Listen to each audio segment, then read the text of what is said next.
নিয়ত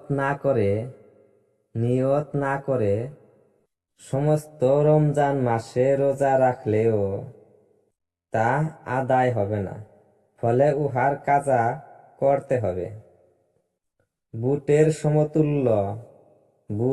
সমতুল্য মাংসখণ্ড বা সুপারি দাঁতে আটকে থাকলে আর যদি তা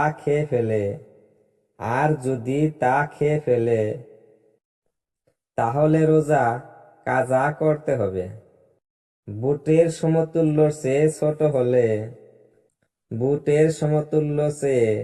ছোট হলে রোজা নষ্ট হবে না, তবে খাওয়া উচিত নয়। কিন্তু ইহাও যদি মুখ হতে বাহির করে পুনরায় মুখে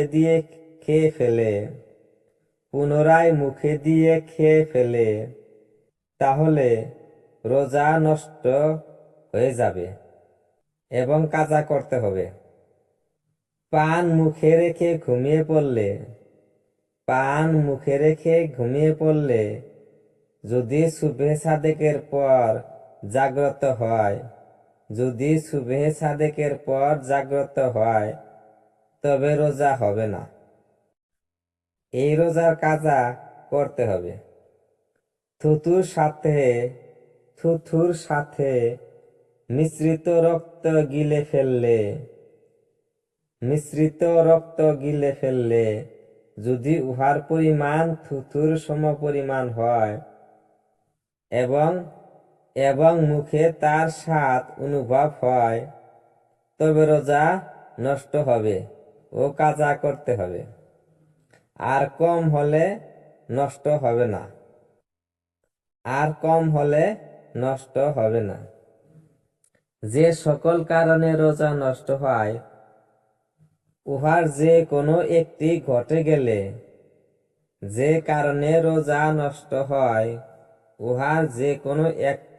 ঘটে গেলে সেই দিন আর সে কিছুই খাইতে পারবে না, বরং সারাদিন রোজাদারের মতো না খেয়ে থাকতে হবে।